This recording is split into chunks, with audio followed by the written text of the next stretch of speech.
Olá, está começando aqui mais um painel regional, você sempre acompanhando conosco de segunda a sexta-feira, as personalidades aqui da Baixada, gente que é notícia, que discute os assuntos importantes da nossa região e, claro, debate também os temas, não é, que têm interesse nacional. Telefone sempre aberto, estamos ao vivo, 3223-1120, 3223-7676 para você participar com a gente, com a sua pergunta, com a sua opinião, né, a respeito do que a gente coloca em discussão, coloca em debate aqui.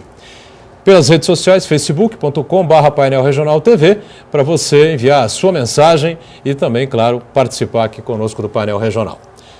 Um prazer a gente recebendo nesta edição o vereador Marcelo Del Bosco, do PPS de Santos, ele que é candidato a prefeito aqui da cidade. Ao lado dele o Heraldo José dos Santos, também mais uma vez com a gente, e Luciano Cassione, no PSB, advogado, né, e no militante do PSB, candidato a vereador aqui em Santos, também está conosco nesta edição. Sempre na abertura, manchetes dos jornais parceiros aqui do programa.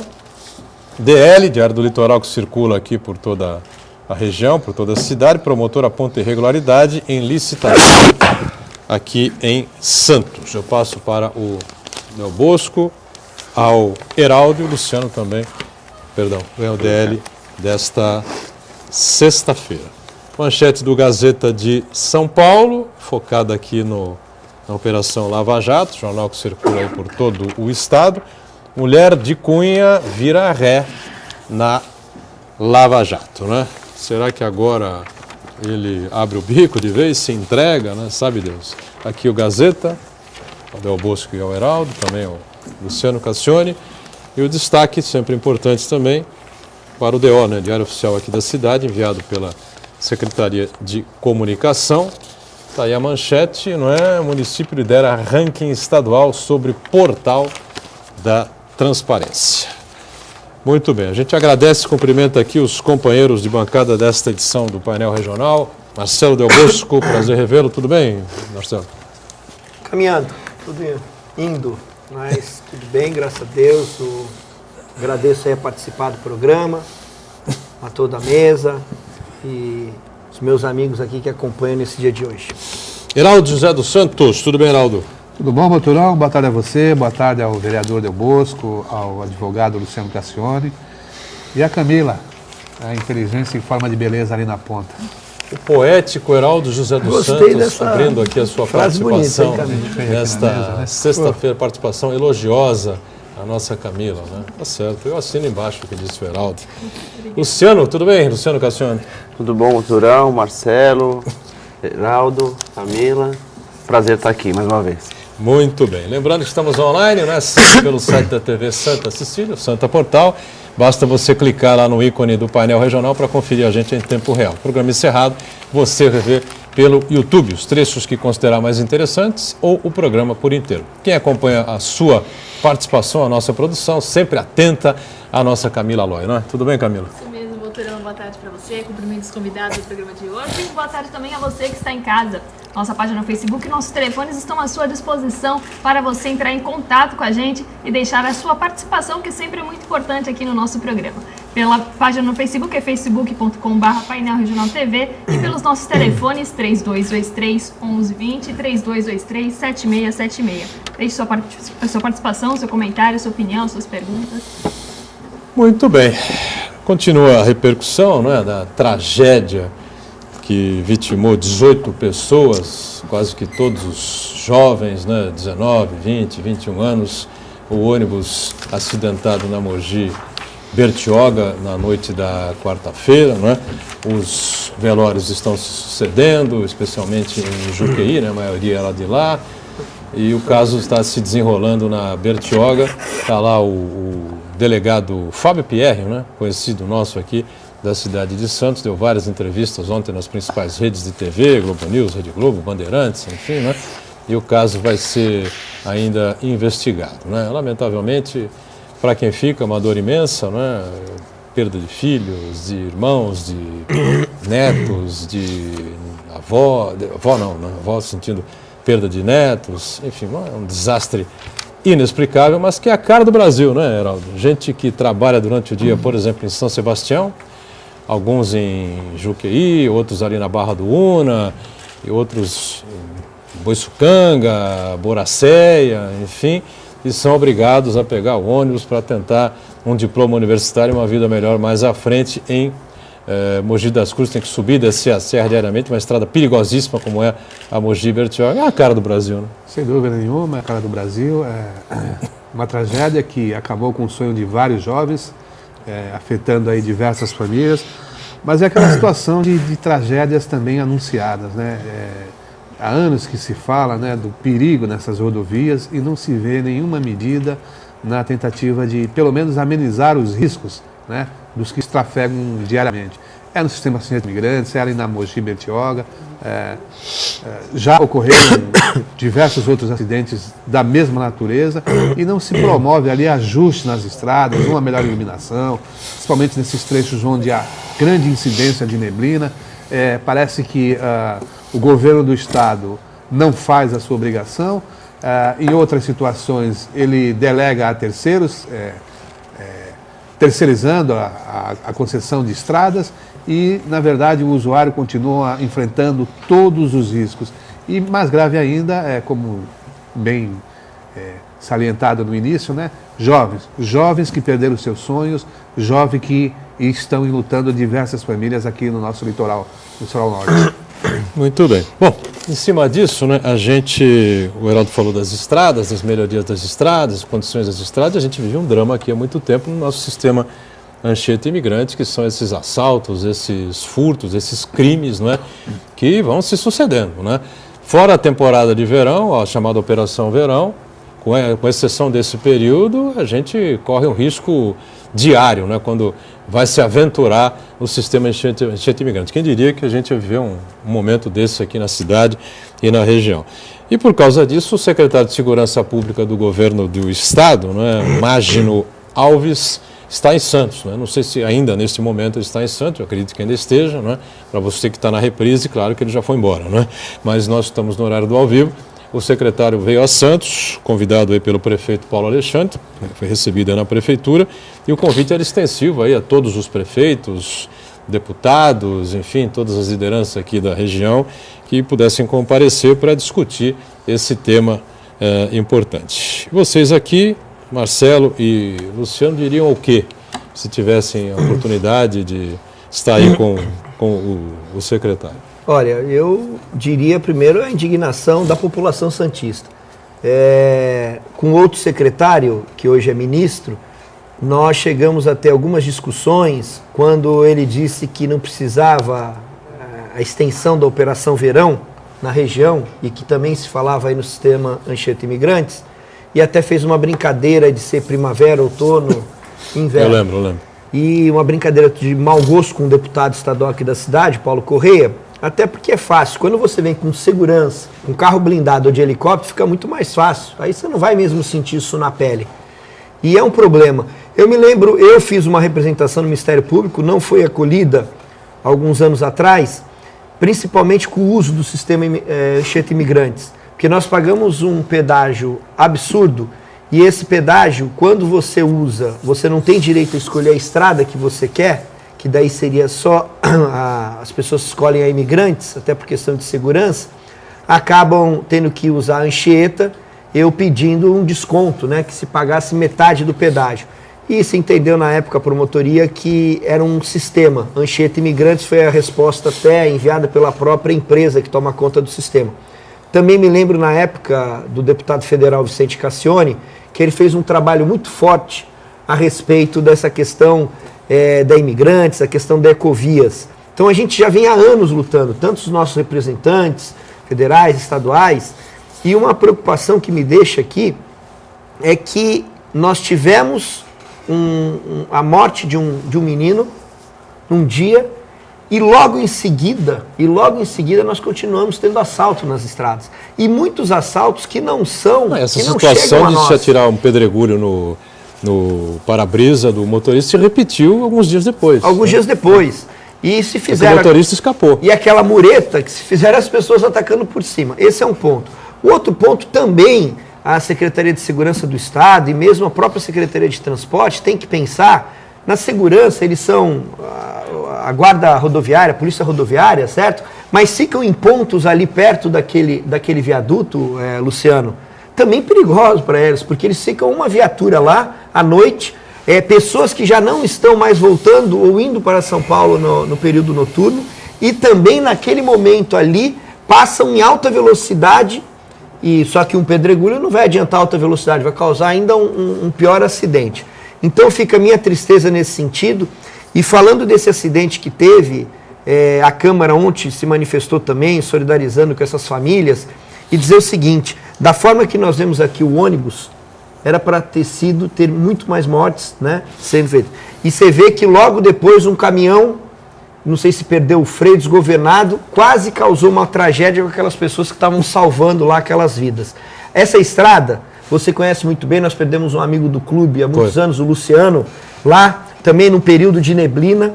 Essa estrada ela já tem 20, 30 anos, ou 40 anos, mas tudo bem, há 30 anos não tinha uma estrada essas tecnologias. Mas hoje tem tecnologia e você, tanto o governo do estado, e mesmo a união, né, dos nossos representantes, também aqui não pega muito a cidade de Santos, mas os representantes daquela área, para se ter uma estrada muito melhor sinalizada e tentar uma melhoria nesse trecho de serra. Mas atinge a Baixada Santista, né? Porque é Mogi, Bertioga. Bertioga com certeza é a região metropolitana nossa aqui. Eu passei pela Mogi Bertioga faz 6, 7 meses aproximadamente, né? Para visitar um sobrinho lá em Mogi das Cruzes, enfim. Eu subi pela Mogi Bertioga. E na volta eu falei, não vamos descer. Não, por quê? Não vamos descer pela Mogi Bertioga. Esquece a Mogi Bertioga, só em último caso eu vou usar essa estrada. É muito complicada, muito perigosa. Curvas, aqueles cotovelos ali de curva que você faz, é uma estrada insegura, difícil. Muito pior. Tem gente que acha a Anchieta uma estrada perigosa. A Mogi Bertioga é 100 vezes mais perigosa, mais difícil de você dirigir. Não havendo possibilidade de um outro caminho, você vai com cuidado e tal, tudo bem. Mas podendo evitar, é melhor. Luciano, pois não, essa questão que envolve...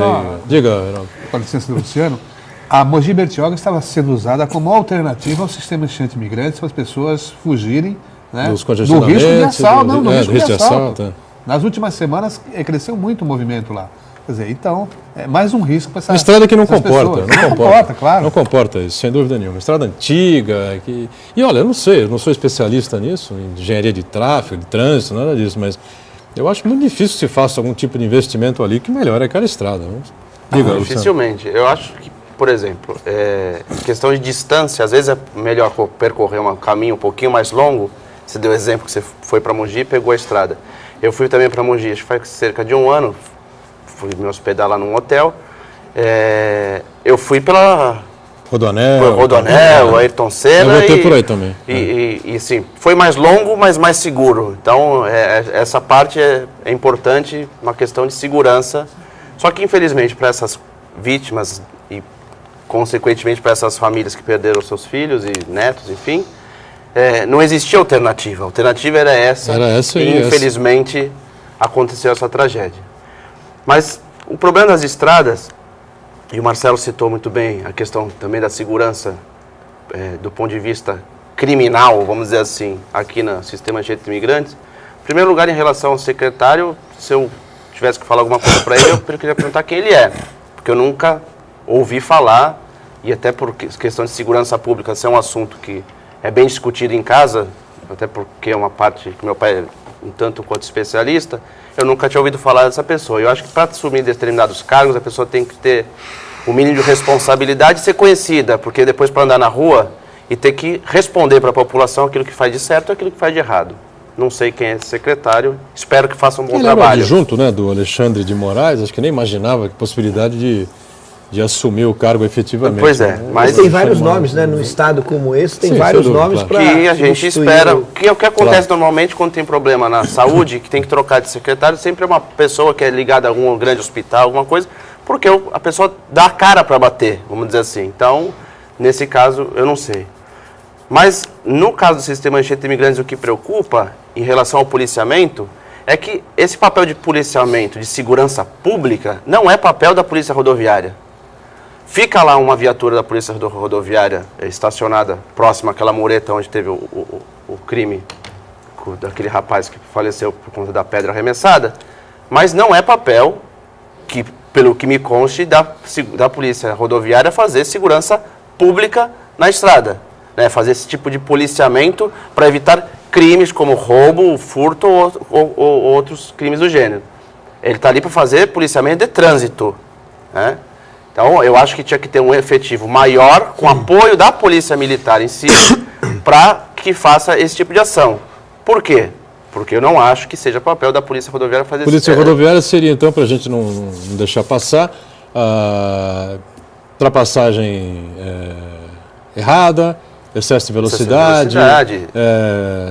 Tentar ultrapassar pelo... Ela faz parte de uma segurança, mas não a segurança que ali determina. Né? Não para crimes. Tanto que ela é ligada à Secretaria de Transportes. Mas a estrutura da Polícia Rodoviária Estadual porque é ligada... falta preparo. Vamos dar um exemplo. Quando assaltaram a Prosegur, a fuga foi pelo sistema de enchente imigrante. 2 policiais rodoviários faleceram, baleados com calibre de alto calibre. Bala de alto calibre, e eles não tinham condição nenhuma de se defender. Aquele tipo de intervenção não era para ser feito por parte da Polícia Rodoviária.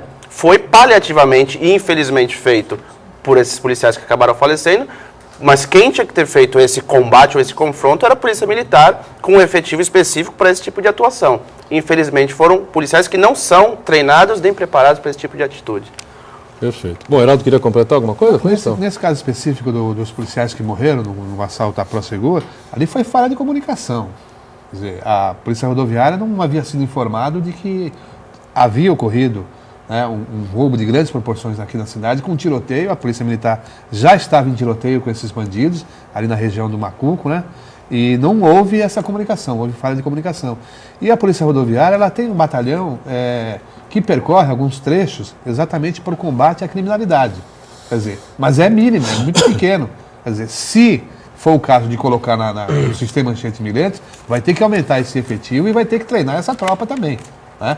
Hoje o que eles fazem? Eles colocam o BAEP, mas o BAEP também não pode ficar permanentemente nas estradas porque tem os outros locais para que eles façam o policiamento. Quer dizer, realmente o governo vai ter que encontrar uma solução para melhorar e conceder, né, segurança para quem utiliza o sistema anti-imigrantes. O comandante-geral da PM deu uma entrevista recente aqui no Jornal da Cidade e dizendo que já fez até uma solicitação à Secretaria de Segurança Pública que nós precisaríamos realmente de uma operação verão durante o ano inteiro aqui, para que exatamente a PM pudesse cobrir todos esses lugares e que as cotas ali de Cubatão, nas proximidades das 2 rodovias, enfim, estão totalmente descobertas pelo efetivo precário que existe aqui na região. A gente já debateu isso aqui N vezes, né? Mas agora partindo do comandante-geral da PM, o Marcelo? Marcelo Jesus, né? De Jesus, não é isso? Eu acho que a coisa realmente ganha uma expressão mais forte, né? É o que a gente espera, porque... Acaba a Operação Verão, vira Operação Baixada. Até porque nós temos aí visitantes o ano inteiro na cidade, quer dizer, né? Na verdade, não é questão de ficar uma operação, é um sistema de policiamento efetivo, né, para a região e para a cidade. E outra, essas 2 estradas já perderam a condição de estrada há muito tempo. Hoje é uma grande avenida, né? O tráfego é intenso nessas 2 rodovias. O trecho de Cubatão, trecho de São Bernardo, um bom trecho ali da Serra também precisa realmente dessa presença constante do policial. Do contrário, a gente vai ficar sempre à margem da marginalidade, correndo riscos frequentes e constantes. Essa questão do pedágio que você levantou, você chegou a levantar com a Ecovias, pedir explicações à Ecovias. Não, e nós depois fizemos um caminhamento... Em outras emissoras eu recebi em outros programas de outras emissoras, eu recebi várias vezes o superintendente da Ecovias, certo. E várias vezes sempre eu repetia o presidente da Ecovias na época, enfim, e eu sempre fazia, como é que pode o sujeito pagar o mesmo pedágio para descer pela Imigrantes e para descer pela Anchieta? Mas não dá, porque é o sistema e faz a conta, e o quilômetro quadrado rodado e tal, não sei o quê, e a gente nunca conseguiu entender aquilo que ele explicava. E eu cheguei a fazer essa representação no Ministério Público, há uns anos atrás, até porque a gente recebe muitas reclamações. Você recebeu no programa, a gente recebe na Câmara muitas reclamações a respeito disso. você tinha que programar a sua viagem no final de semana de volta para a cidade na hora do almoço, porque senão você já pegava o sistema fechado e só com vinda para São Paulo. E quem era penalizado sempre era o morador da Baixada Santista. Não, não tem escolha, né? Se você quer andar num Mercedes, você vai pagar um preço X. Se você se contenta em andar num Gol, evidentemente você vai pagar um preço muito inferior. Agora, no sistema não é assim, né? Se você tiver... O que você prefere descer por onde? Claro que eu prefiro descer por Imigrantes. Todo mundo quer descer por Imigrantes hoje, né? Então, se você estiver muito tranquilo, sossegado, mas você vem devagarinho, num dia bonito. Tudo, nós ficamos preocupados. Né? Hoje... A Anchieta eu considero uma estrada muito bonita, né? Muito mais bonita do que a Imigrantes. Mas a Imigrantes, você desce com os túneis, enfim, é uma tranquilidade total, né? Não, Mas você não tem direito a optar? Não tem direito a optar e é o que o Marcelo falou, o risco de você ali compartilhando a estrada com caminhões, muitas vezes com problemas mecânicos, muitas vezes com o motorista que já está virado ali, sabe-se lá quantas horas, dirigindo aquele veículo. Com cargas, às vezes, perigosas, que independentemente do acidente, o que tem na carga pode causar um acidente maior ainda. Quer dizer, é um risco que você pagar para correr risco é uma coisa que você não pediu para ter essa adrenalina descendo uma serra. Vamos para o nosso intervalo, a gente retoma a sequência do painel regional daqui a pouquinho. Até já. Muito bem, de volta ao painel regional, Marcelo Del Bosco, vereador do PPS conosco, Heraldo, Luciano Cassione e não sei se a nossa Camila já tem algum questionamento sobre as estradas, rodovias, o acidente. O Enio Manuel, na verdade, ele deixa um relato aqui, que ele diz que por volta das 3 horas da manhã ele foi até São Paulo e foi obrigado a subir pela Anchieta, pois a Imigrantes não estava aberta. Diz ele que enfrentou muita neblina. Que horas é? 3 horas da manhã. 3 horas da manhã? Diz ele que enfrentou muita neblina numa estrada muito perigosa. Ao retornar, por volta das 10 horas, viu muitos policiais rodoviários espalhados pela Imigrantes, inclusive na altura onde o rapaz foi assassinado. E aí ele pergunta, estavam distribuídos tais policiais por causa da visita do secretário de Santos? Se for isso, é muito lamentável. Ele foi hoje? Foi hoje. Hoje, às 3 horas da manhã, isso, e voltou agora há pouco? Isso. Ah, e ele tá. disse que agora na volta... Voltou pela Imigrantes. Isso. Voltou pela Imigrantes e encontrou uma série de policiais rodoviários parados ali naquele trecho. Nos outros dias não tem isso. Bom, não tem isso nos outros dias. Isso é muito comum, lamentavelmente é muito comum acontecer isso, né? É triste. O governador desce aqui, vem um aparato danado em torno do governador, ou seja ele qual for o governador, o secretário de Estado vem aqui, tem aquele aparato, aquela coisa toda. Mas, infelizmente, acho que a nossa saída é essa que o comandante da Polícia Militar... É o aumento do efetivo, igual o Luciano falou mesmo, não tem mais operação, é ser aumento do efetivo e uma estratégia, né? Não, é estratégia, mas ser igual o Luciano colocou, não é operação verão e nem inverno, outono, é mandar, porque o Heraldo disse uma coisa certa, nós recebemos não só nos finais de semana e todos os meses do ano, mas também durante a semana, porque nós estamos tendo e esperamos que a Baixada vire aí, ou seja, para os negócios, é o maior porto da América Latina, a questão do turismo, nós temos vários simpósios e que tem um movimento todo dia, né? É uma região muito forte do estado e que você, na hora da descida, você tem a escolha de ir para o litoral norte, para o litoral sul, e muitas pessoas acessam o próprio Vale do Ribeira, muitas pessoas acabam acessando por aqui o Vale do Ribeira, em vez de acessar pela outra estrada. Então, a gente fica triste de ser só quando o secretário ou quando alguma autoridade graduada vem à região. Eu espero que isso daí seja o início dessa nova forma, né, e de ter aí a fiscalização. Vamos acompanhar amanhã, o secretário foi embora hoje, vamos ver se amanhã terá também esses policiais na estrada. Mais gente aí conosco aí sobre esse tema? Sim, Camila? o Uriel pergunta se a preocupação de todos nós com a segurança pública tem relação com o sistema policial. Por que não providenciar também uma política social? Olha, não entendi bem, o Heraldo que é muito atento às questões do Uriel, a questão da política social. Acho que ele quis dizer, né, Heraldo, uma coisa tem relação com a outra. Ele quis dizer que com a insegurança que está hoje é a falta de políticas públicas, né, na área social. Concordo com você de ter uma educação mais forte, a própria saúde reflete nisso, de revoltas que acontecem e programas, projetos de geração de emprego, renda, eu acho que isso fortalece sim, Mas isso não só aqui na Baixada, né? Em todo o Brasil. Acho que cada cidade tem que cuidar do seu. Eu concordo com você, Uriel. Na área de segurança pública, a gente já vem debatendo isso há um bom tempo, né? A defasagem nas duas corporações, quer seja na Polícia Civil, quer seja na Polícia Militar. Há uma defasagem grande, o governo não vem promovendo os concursos necessários para suprir essas faltas. A gente tem hoje aí policiais com 60, 65 anos, 62 anos, que já não rendem mais como rendiam no passado. Quer dizer, até pela própria natureza da atividade. E de uns anos para cá, quando se tinha 2, 3, 4 concursos por ano, se reduziu a 1, às vezes nenhum. Então, a polícia foi envelhecendo e os quadros foram ficando em aberto, não preenchidos. Está na hora de começar agora, porque senão nós vamos ter muitos problemas no futuro. Muito bem. Mais alguém sobre esse assunto?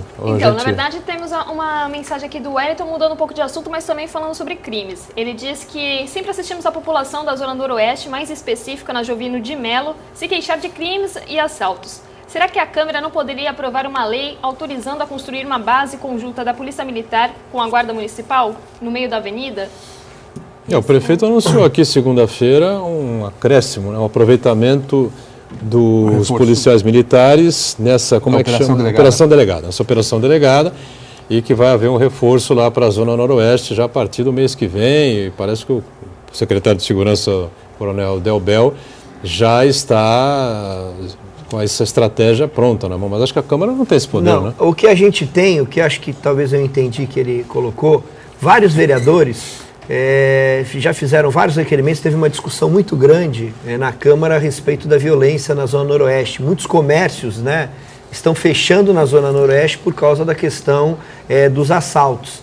E isso foi levado através da Sociedade de Melhoramentos, através de vários mandatos dos parlamentares para a Câmara e também uma parceria com o Executivo para que se tome uma providência, seja junto à Polícia Militar, mas também uma participação de toda a comunidade. E uma das coisas que nós falamos, quando se pede base comunitária, e aí diversos parlamentares já fizeram pedido em diversos pontos da cidade, mas na Zona Noroeste, e é uma ideia boa, porque ali a Jovino de Melo é uma importante avenida da Zona Noroeste, eles reclamam muito à Polícia Militar dessa questão que foi falada agora, que é a falta de efetivo.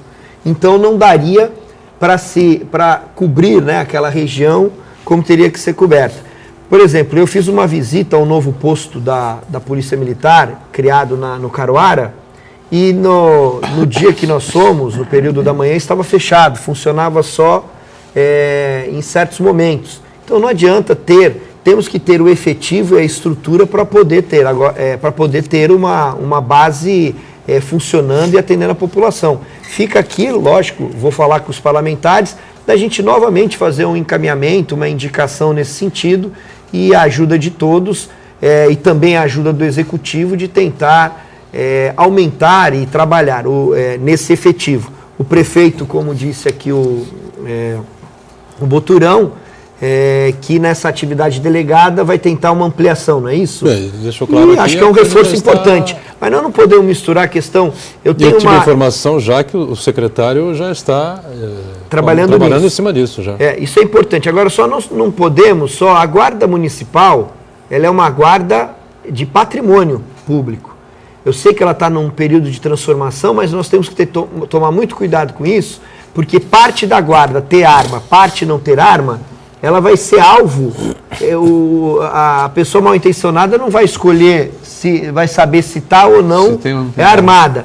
Então tem que ter uma responsabilidade muito grande, porque hoje a Polícia Militar e a Polícia Civil que cuidam da segurança. E a Secretaria da Segurança do município tem sim esse dever de fazer essa intermediação de muitas ruas que falta iluminação, reparam na iluminação, reparam na poda de árvore, um acesso com um asfalto melhor. Essa é muitas vezes a função da Secretaria de Segurança e o trabalho, logicamente, da Guarda Municipal. Vereador, só um minuto. O Wellington ele voltou a falar com a gente. Ele disse que, na verdade, está se referindo à lei que aprovasse a cobertura de uma parte do canal da Jovino de Melo e ali ser construída a base. Ah, tá. Entendeu? Não, tudo bem. Eu tô só cobertura do canal? Mas o canal não é tombado? Não, da Zona Noroeste não é. Da Zona Noroeste não. E é interessante, eu vou levar isso daí para os parlamentares, que eu quero só dizer que não adianta só ter a base, nós temos que ter um efetivo para poder utilizar aquela base. Mas uma grande ideia que eu vou levar para os vereadores e para a própria Comissão de Segurança, que é presidida pelo vereador Sérgio Santana. Ele completa dizendo que fica até mais fácil a chegada das viaturas, tanto para um lado quanto para o outro. Excelente. Faria a cobertura do canal e construiria a base ali. Mas em cima da colocação em cima da cobertura do Uriel, questão de política social, para questão de segurança, o que acho que é essencial, que deveria ser pensado antes de ter que pensar em segurança? Que se a gente analisar vários dos casos, falta uma questão de planejamento urbano habitacional, porque aonde existe favelização, moradia precária, necessariamente você vê aumento da incidência de vários tipos de crime.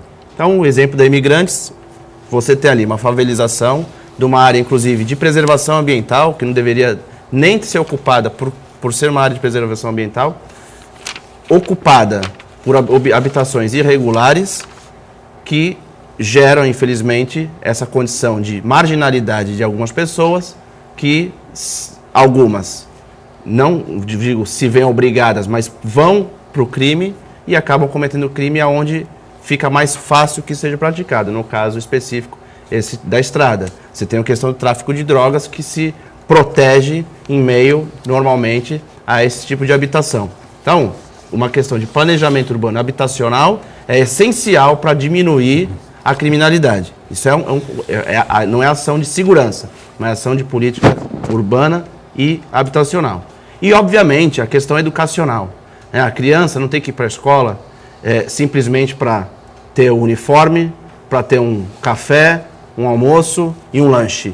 A criança tem que ir para a escola, e isso eu falo de maneira geral, né? Não estou falando daqui, para ter estrutura para crescer na vida sem depender do crime. E, infelizmente, principalmente nas escolas municipais, de modo geral aí pelo Brasil, você não vê a criança enxergar dentro da escola, né, essa potencialidade que ela pode ter com o aprendizado, com a educação.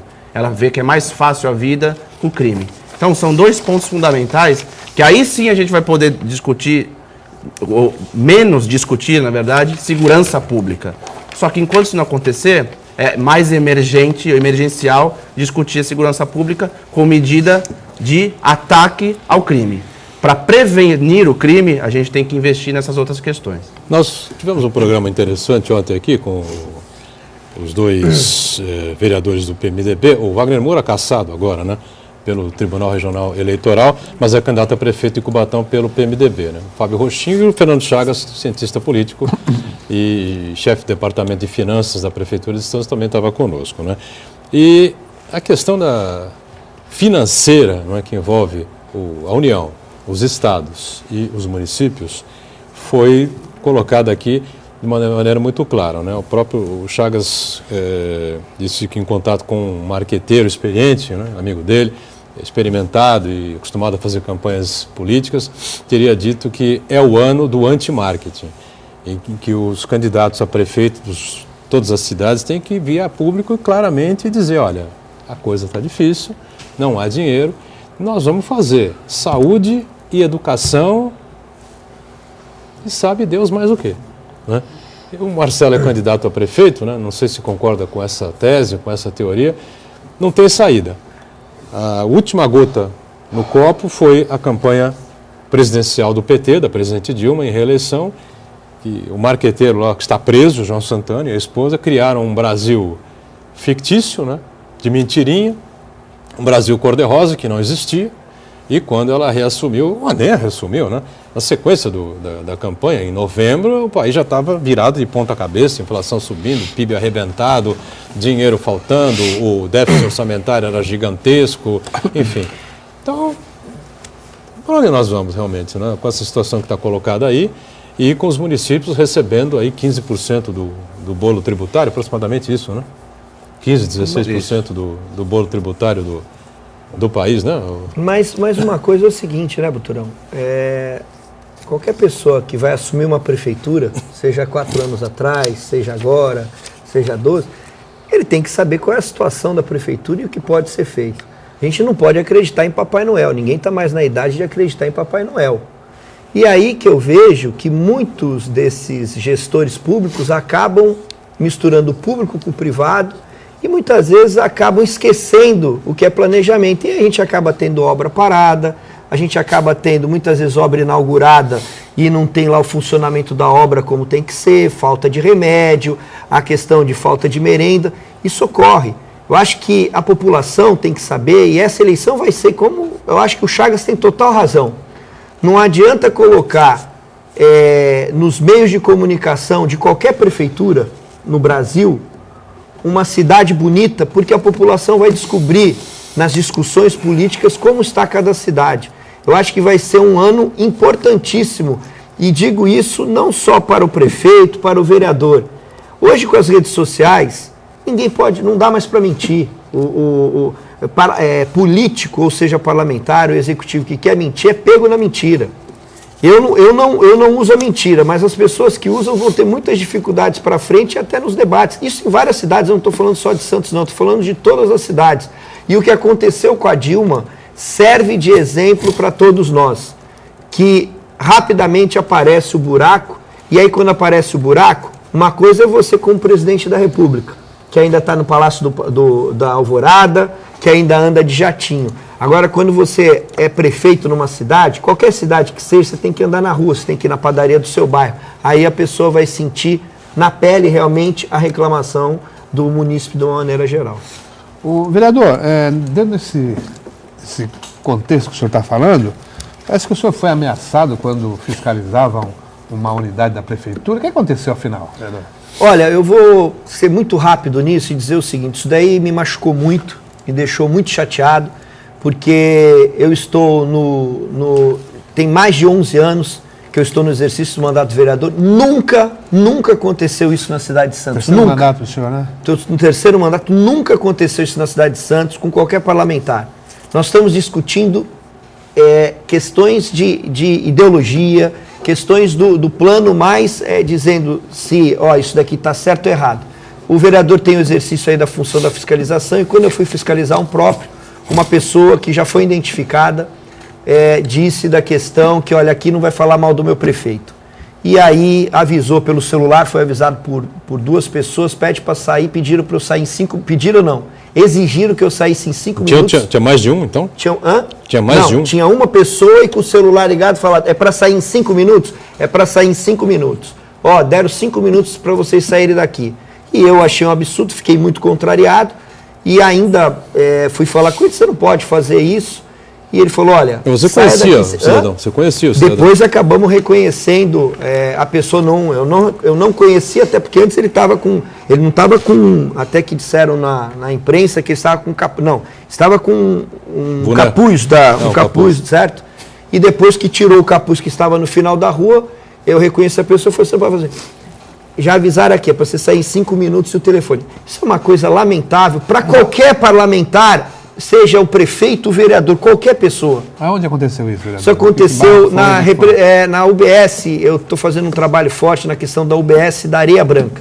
Não tem nada a ver com a população, tem a ver com uma pessoa inconsequente, que já foi descoberto que é membro de um partido político, que é pré-candidato a vereador. Tiago Araújo, o palhacinho da alegria. Eu estou falando aqui que é do partido. Está divulgado nos jornais aí. E eu vou. Nós estamos aí vendo a questão. Eu tenho sim, fiquei muito chateado. Há uma informação que trabalhou na sua campanha para deputado estadual, é verdade? Não. Não trabalhou? Não trabalhou. Não trabalhou na minha campanha para deputado estadual. Participou sim, participava de reuniões na Zona Noroeste, mas não trabalhou. Mas o cidadão estava armado, fez alguma... Não fez nenhuma menção de arma, para tirar arma. Fez no telefone. Eu digo isso porque já aconteceu comigo lá, numa reportagem, né? Então, Sei. Um pouco comum também, então por isso que eu perguntei. Entendeu? Na Areia Branca? Não foi na Areia Branca, foi lá no Jardim Rádio Clube. E eu sou sempre bem recebido nessas comunidades, eu ando por essas comunidades. Claro, e só tem gente boa por lá. Não tem problema. Bandido tem em todo lugar. Foi consequente de uma pessoa como essa, certo? Que acaba e que está afiliado, e até o partido já está o nosso partido político que está tratando disso, o PPS, que vai tratar dessa questão. Também que e eu estava, entenda bem, eu estava no meu, exercendo o mandato de vereador, certo? Ali, fazendo a fiscalização. Você estava filmando? Eu estava fazendo uma entrevista, estava sendo feita uma entrevista Mas, minha. Marcelo, deixa eu só colocar, não é nem fazendo um contraponto, mas a partir do momento que a pessoa, levianamente, também coloca a questão do você não vai falar mal do meu prefeito, a gente também tem que deixar claro que não foi um pedido do prefeito, nem para você sair de lá, nem a defesa por parte desse cara em relação à sua ação como parlamentar. Não foi o prefeito que pediu para ele falar aquilo, nem tomar nem qualquer outro tipo de atitude. Mas, Luciano, porque tem cara que tem pessoa que quer aparecer, tentar jogar para a plateia, no caso desse cidadão, isso tem muito, e fala, é o meu prefeito. Não, o prefeito não compactua com esse tipo mas Luciano, eu vou falar uma coisa para você. Ele estava sendo orientado por alguém. E aí eu quero saber por que ele estava sendo orientado no telefone. Você não perguntou para ele ali na hora? E ele não respondeu. Eu quero saber com quem ele estava sendo orientado. E vamos ver quem ele estava sendo orientado. Você já está identificado? Isso daí ele vai ser identificado, até depois a gente vai ver se ele trabalha na prefeitura. Pode ser que ele trabalhe na prefeitura, que ele tenha algum contrato na prefeitura. Vamos ver qual é Aí vamos ver. Até porque as notícias chegam rápido de tudo. Chegam tanto para vocês quanto para a gente. Chega a notícia para qualquer pessoa. Estou hoje indo encontrar com a Câmara, porque isso não foi com o Marcelo, isso foi com a Câmara. Então a Câmara hoje chamou para uma reunião, gentilmente, o delegado Gaetano Virgini, vai agora na Câmara e a gente vai conversar e saber quais são as medidas tomadas. Tá certo. Vamos para o intervalo e o painel regional volta daqui a pouquinho. Até já. De volta ao nosso painel regional, direto e reto com a Camila Aloy. Não sei se temos mais participações aí. O pessoal deu uma paradinha, Camila? Foi? Sim. O assunto mais importante que interessa ao pessoal, parece que são as rodovias aí, nesse momento mesmo, né? Bom, dando sequência aqui a questão que envolve aqui a política em geral, né? A presidente Dilma, que está afastada do cargo, né? Está lá como disse o Del Bosco no bloco anterior, está lá no Palácio da Alvorada, viaja de jatinho para lá, vai jatinho para cá e tal, esteve em Campinas reunida. Ela concedeu uma entrevista ao jornalista Luiz Nassif, da TV Brasil, né? E nessa entrevista ela disse que pretende reverter no Senado, não é, o seu processo de impeachment e, ao retomar a presidência da República, fazer uma consulta, um plebiscito nacional. O povo vai querer novas eleições ainda este ano ou não? Não sei se dá tempo de fazer tudo isso, se ela consegue retomar o seu cargo de presidente da República oficialmente, né, e ainda este ano, aí provavelmente seria após outubro, né? Parece que não daria tempo de fazer em outubro junto com as eleições municipais. Vou começar com o Heraldo aqui. E aí, Heraldo, você acha que cola? Não, acho que não. Acho muito difícil a Dilma voltar. Eu acho que já é passado. E chamar eleições ainda esse ano, eu acho que fica inviável. A terminar esse processo aí do impeachment, nós vamos ter alguns meses ainda pela frente. As eleições gerais no Brasil estão marcadas para outubro. Fica muito difícil realizar eleições e um plebiscito para se verificar se a população quer ou não eleições também. Mas nesse ano não acredito. Eu acho que jogou para a plateia, uma entrevista que não agradou nem petistas. Eu já escutei de muitos petistas que foi uma entrevista enfadonha, perdeu-se muito tempo falando de microeconomia, macroeconomia, e, na verdade, o país está quebrado, sem emprego e sem perspectivas.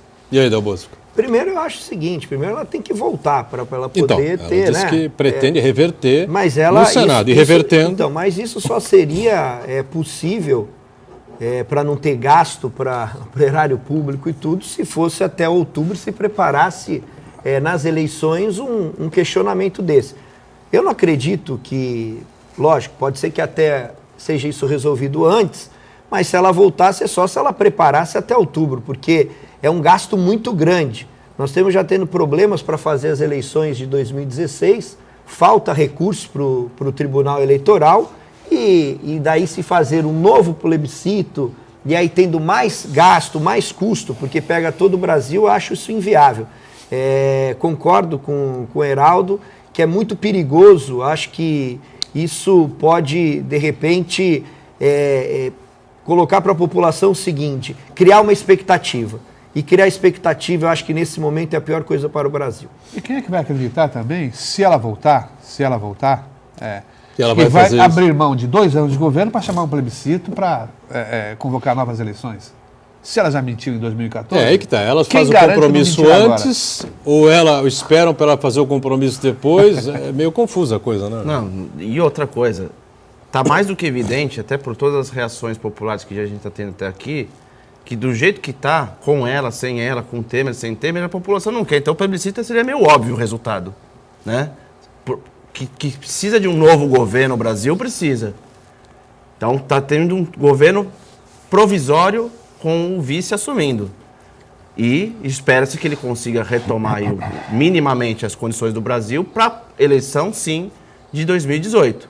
Agora, ela querer propor nova eleição ou um plebiscito para se discutir, isso está mais do que evidente que do jeito que está ninguém aguenta mais.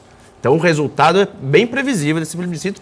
Não precisaria despender o dinheiro que seria despender para descobrir o óbvio, que o brasileiro não aguenta mais. E aí faria novas eleições. E aí, para fazer novas eleições, quer dizer, é o segundo momento para gastar mais Mas uma vez. ela teria que ter feito isso, me parece, lá atrás, né, no final do ano passado, comecinho desse ano, evitar todo esse transtorno que nós o estamos problema vivendo. é que ela não quer reconhecer, marcar né, eleições gerais, pedir convocar eleições gerais, chamar o vice-presidente, botar do lado, falar, vamos embora nós dois, nós arrebentamos tudo, deu tudo errado, fizemos tudo errado, estou demitindo todos os ministros, vão ficar os interinos aqui nesse período, e eu chamo o Congresso Nacional também a todos seguirem o nosso caminho. E faria eleições gerais em Faria outubro. eleições gerais de novo. Talvez, eu deixo sempre uma ressalva aqui, né?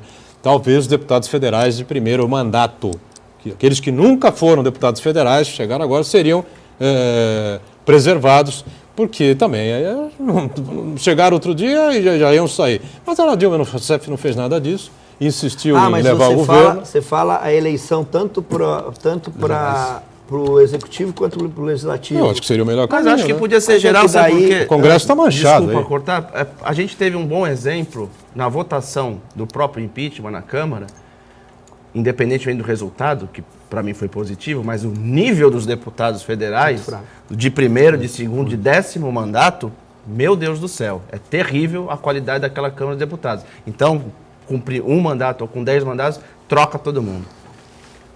O mandato com nenhum mandato, troca tudo. Pode trocar, porque Os o caras nível é acabaram de muito chegar. baixo. Mas eles foram, eu Mas sei, os caras mas acabaram de Luciano, chegar. eles foram eleitos Não pela tem nem população, tempo. é esse que é o problema, né? Sim, mas Bom, a o Dilma presidente também também Mas a presidente também Tudo foi. bem, Então, mas ela, no caso dela, que estava a questão da vida do impeachment. Por isso que eu estou falando que fica muito Você difícil não mexeria pra ela no fazer Congresso, isso. então? Hã? Você não mexeria não com o é questão Congresso? de mexer no Congresso. Mas porque o caso está, os deputados que teriam algum envolvimento, eles vão ser caçados. Tem aí, está rolando vários processos. Esse que é o grande problema, porque você está misturando o bom com o ruim, certo? Eu sei que tem que, às vezes, mas vai lá e vai cortar a cabeça de todo mundo. Isso não dá, até porque eles foram eleitos pela população. Ela foi, só que se ela cometeu o crime que ela cometeu, ela já está sendo julgada agora, e se terá definitivamente o afastamento dela definitivo, é de se chamar uma eleição. O grande problema da eleição é o que a gente discutiu. Se for depois das eleições de 2016, aí vai ter um novo gasto e tudo. É um problema para o país. Eu fico muito preocupado só com essas questões, porque você está mexendo, entenda bem, na nossa região, a região do estado de São Paulo é uma coisa, no Acre é outra coisa, Sim, na Bahia, claro. você tem uma movimentação Mas aí. é muito grande, né? E também esses deputados, verbas que foram né, nas emendas parlamentares, muita coisa se mexeu, o processo andou muito, nós estamos chegando ao meio do mandato, né, deles. Nós estamos chegando já a 1 ano e pouco de mandato. Seria quase metade do mandato deles. Então, a dificuldade aí de uma mexida geral. É nesse sentido só. Mas aquele que não tem nenhuma mácula, esse parlamentar que não tem nenhuma mácula, não está citado, não está sendo investigado, nada, não tem que ter medo das urnas. Ele certamente retornaria, vereador. Sim. O grande problema é esse, é que muitas vezes existe a questão do abuso econômico, você entendeu? Do dinheiro, e que às vezes você pode perder um parlamentar desse, que fez um trabalho sério, que andou de canto em canto, com as máquinas que existem. Isso existe em qualquer lugar do Brasil. Em outros lugares são até piores, porque você não consegue ter o controle por parte do Tribunal Regional Eleitoral, por parte do próprio Ministério Público e da população, você não tem esse controle. Tem lugares aí que não chega a informação, então você tem uma dificuldade tremenda. Aliás, não tem controle. O Gilmar Mendes pediu ontem para seja feita investigação pela Polícia Federal e o Ministério Público Federal das eleições de 2014. 70 mil votos que eles foram fazer a checagem, 70 mil votos no Brasil, que as pessoas justificaram o voto, quer dizer, a ausência, e o voto foi registrado. 70 mil pessoas. Isso influenciou no resultado final da eleição para presidente? Não, mas talvez pode ter influenciado em algum resultado de alguma outra eleição, por exemplo, para deputado estadual, para deputado federal. Não é normal. 70 mil pessoas muda muita coisa. ausentes na votação, com registro da justificativa da ausência, apareceu o voto na urna. Fernando Tuzlo, engenheiro, meu amigo, seu amigo também, manda uma mensagem aqui dizendo que é outro golpe da Dilma, hein? Será um outro golpe, como ela já fez na reeleição, essa história de que vai fazer um plebiscito. Aquilo que o Heraldo colocou há pouco, né? Vai acreditar? Ela já fez uma mentirada danada no estelionato eleitoral na reeleição de 14 e agora vem propor. É o que eu digo, quando ela tinha o mandato e a situação estava a água batendo aqui passando do nariz, já chegando na testa, o governo afundando, lá atrás devia ter proposto isso, né? Eu digo, colocado o vice-presidente do lado e falou, nós vamos embora. Porque senão estou demitindo todo mundo, vai todo mundo para a rua. Com o jeito dela, ela não faria esse jeito nenhum. O que aconteceu com ela? Momento, falou que foi não afastada. Nem nada. Que não renunciaria. Agora a coisa está brava, né? Porque veio uma nova informação aqui sobre o senador Aécio Neves, que teria, durante o seu governo ainda, né? Em governo de Minas Gerais, ele que foi governador de Minas Gerais, feito uma parceria. O governo de Minas, uma estatal do governo de Minas, fez uma parceria com a empresa de Aécio Ferreira da Cunha, pai de Aécio Neves, né? Que nasceu em 27 e faleceu em 2010, na verdade, né? O Aécio Neves, governador, deixou o governo e 11 dias antes, para disputar o Senado, né? Em 2010.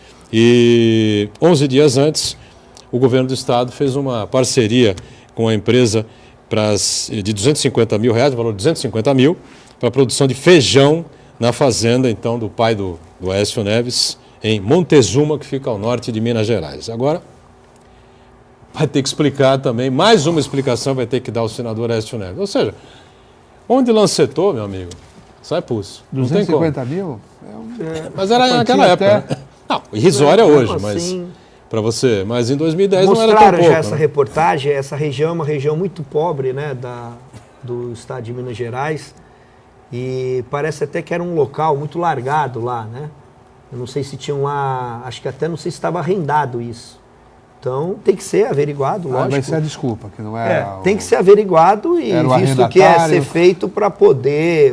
Já teve a história do aeroporto, né? Que ele fez lá em Cláudio, na fazenda do tio. Tem uma série de outras situações lá ligadas a Furnas, que ele teria atuado para melar a CPI, enfim, ou seja, é uma situação cada vez mais complicada o senador Aécio Neves. Tem um pedido de prisão, 4 pedidos de prisão contra a cúpula do PMDB, a gente não sabe também onde vai parar, não se sabe se tem pedido de prisão, se não tem pedido de prisão contra o ex-presidente Lula, não é? Pode ser que já tenha sido feito o pedido pelo Procurador-Geral, ou pelo Sérgio Moro, enfim, e o STF fica ali segurando, né? Tem um pedido do MP do Estado que até hoje não foi decidido, né? Não foi levado para frente. Mas porque o caso estava na Lava Jato. Né? Não, o processo foi para Curitiba e voltou para São Paulo. Do Lula? Qual, do apartamento? Triplex? Isso, do Triplex, do sítio lá. Tá vendo? Nós vamos fechando aqui o painel regional, agradecendo o vereador Marcelo Del Bosco, que está conosco, o Heraldo, o Luciano e a Camila, diariamente com a gente aqui, acompanhando a sua participação, né? E, claro, a produção do time aqui do painel regional. Segunda a sexta ao vivo, 13h, reprise às 20h. Obrigado. Tchau.